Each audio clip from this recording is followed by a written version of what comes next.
The family is also saying that they are not sure that JFK Jr. had the proper license to pilot the plane last night, though the FAA has in fact not confirmed that.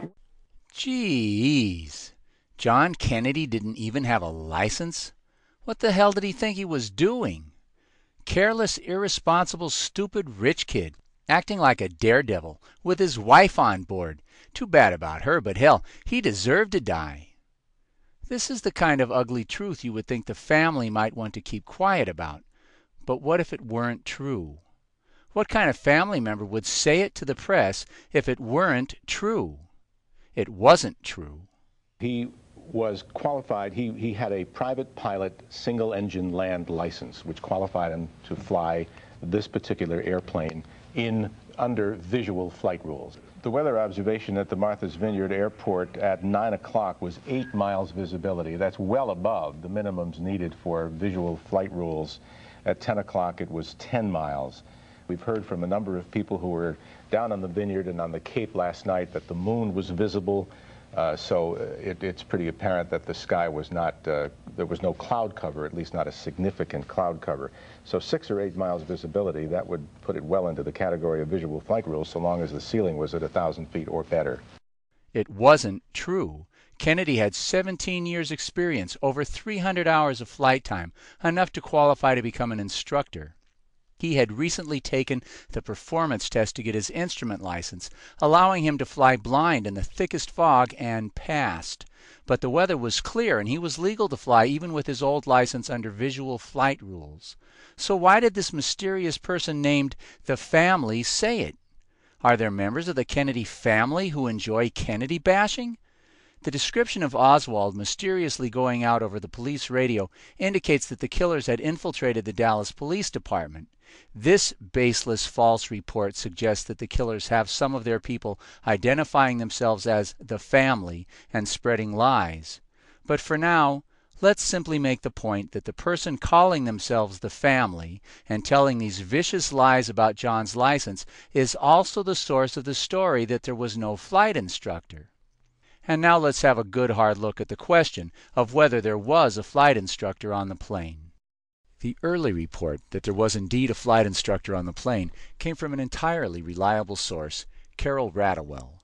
Remember how the FAA ignored all the calls from the family and now claims that no one from the family ever told them anything about a plane being missing? Radowell is the clever and resourceful family friend who called the Coast Guard at 2 a.m.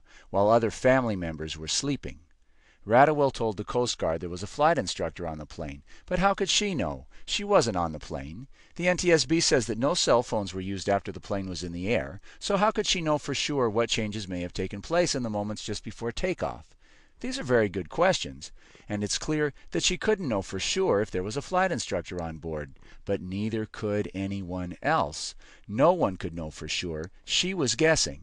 But all guesses are not created equal. There are a dozen good reasons for her and you to think that there was a flight instructor on that plane.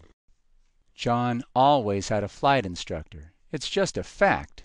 In the weeks after the accident, the NTSB investigators could find no one who had ever known of an incident where John flew his new plane without a flight instructor on board. As far as anyone knew, John never flew that plane without a flight instructor. There was a reason for this. John had owned this plane for a little less than 2 months. It was much more powerful than his old plane and had lots of high-tech safety features like a very sophisticated autopilot that could help him fly much more safely once he learned to use these sophisticated safety features. So he needed a flight instructor to teach him to use these fancy guidance systems. It's just a fact. It had been an unusually hazy summer. John had flown to Martha's Vineyard 8 times in the previous month. Of course, each time he had a flight instructor with him, but on 5 of his 8 most recent flights, visibility was so poor that it would have been illegal for John to fly without a flight instructor because his license was for visual flight rules only, meaning visibility of at least 4 miles. In Caldwell, New Jersey, as John was arriving at the airport, the afternoon was already turning extremely hazy. so John had every reason to think that he was going to need to have a flight instructor with him on this flight in order to be strictly legal. And according to all of his flight instructors, he never broke the rules and was always very cautious in his decision making.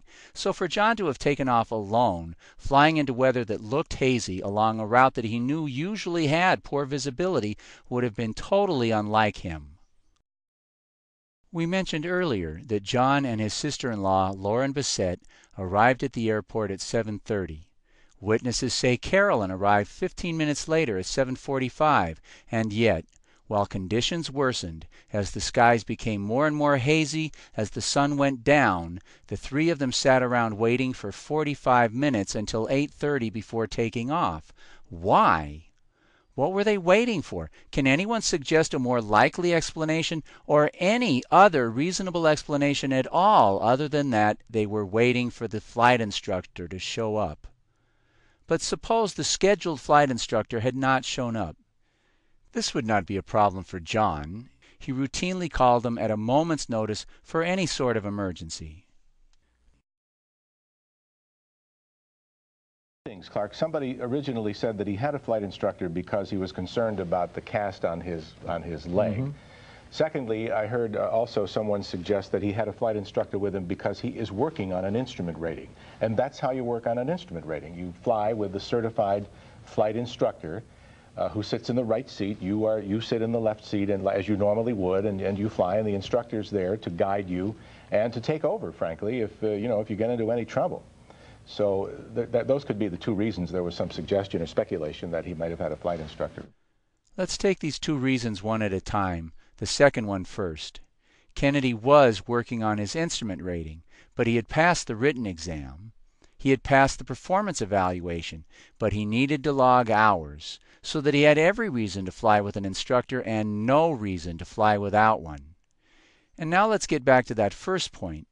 Clark, somebody originally said that he had a flight instructor because he was concerned about the cast on his leg. Mm-hmm.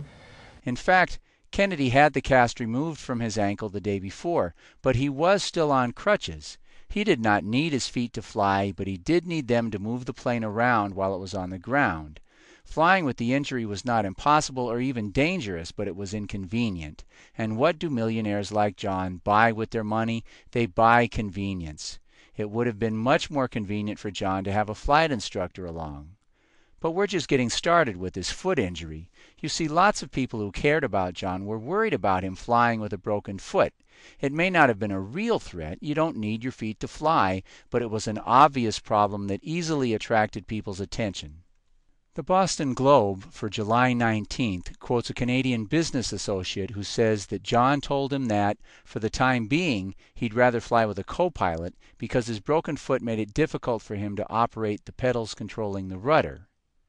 Richard Blow, his friend and co-editor at George Magazine, had lunch with John on Friday afternoon, the day of the crash. Blow describes their lunchtime conversation and says that he told John he was worried about him flying with the injured ankle. "Don't worry," he said. "I'm flying with an instructor." And what do you think his wife is going to say? Here you have a guy on crutches because he crashed his mini-plane 3 weeks before.